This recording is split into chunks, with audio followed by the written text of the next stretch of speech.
ఇరాన్పై Israel, America సంయుక్తంగా దాడులు కొనసాగిస్తున్నాయి. 131 నగరాల్లో బాంబుల వర్షం కురిపిస్తున్నాయి. ఇస్లామిక్ రెవల్యూషనరీ గార్డ్స్ కార్ప్స్ కార్యాలయాన్ని ధ్వంసం చేశాయి.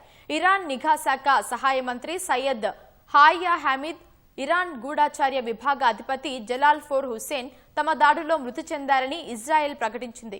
ఇప్పటి వరకు 555 మందికి పైగా ఇరాన్లో మృతి చెందారు. తాజాగా ఇరాన్ సుప్రీం లీడర్ ఖమేనీ భార్య మన్సూరెఫ్ ఖోజస్తే బాగర్జాదే మృతి చెందారు.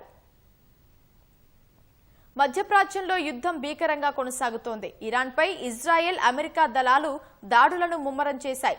ఖమేనీ ఇంటిపై జరిగిన దాడిలో గాయపడ్డ ఆయన భార్య మన్సూరెహ్ ఖోజస్తే జాగర్జాదే తాజాగా మృతి చెందారు. ఇజ్రాయెల్ దాడిలో గాయపడి కోమాలోకి వెళ్లిన ఆమె చికిత్స పొందుతూ చనిపోయినట్లు ఇరాన్ మీడియా తెలిపింది. సనన్డాజ్ సిటీలోని పౌర నివాసాలపై జరిగిన వైమానిక దాడిలో పలువురు మృతి చెందారు. అనేక భవనాలు నేలమట్టమయ్యాయి.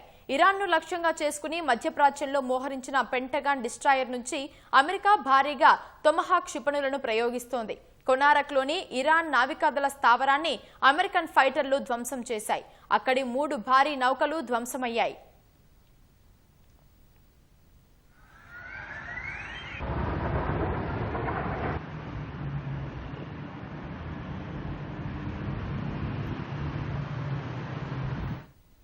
ఇస్లామిక్ రెవల్యూషనరీ గార్డ్స్ కార్ప్స్ ఐఆర్జీసీకు చెందిన ప్రధాన కార్యాలయాన్ని ధ్వంసం చేశామని యుఎస్ సెంట్రల్ కమాండ్ తెలిపింది.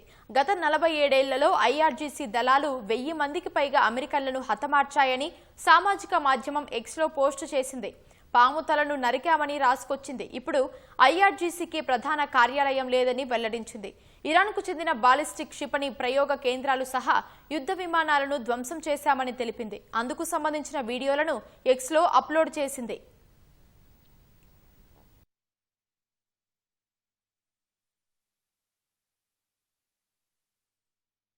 ఇరాన్లోని నటాంజ్ అణుశుద్ధి కేంద్రాన్ని లక్ష్యంగా చేసుకుని అమెరికా, ఇజ్రాయెల్ వైమానిక దాడులకు దిగినట్లు తెలుస్తోంది. ఈ విషయాన్ని ఇరాన్ రాయబారి ఐరాసా అణు సంస్థకు ఇరాన్ రాయబారి తెలిపారు.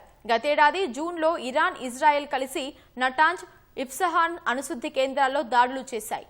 ఇప్పుడు మరోసారి అక్కడ బాంబులు కురిపించడం గమనార్హం.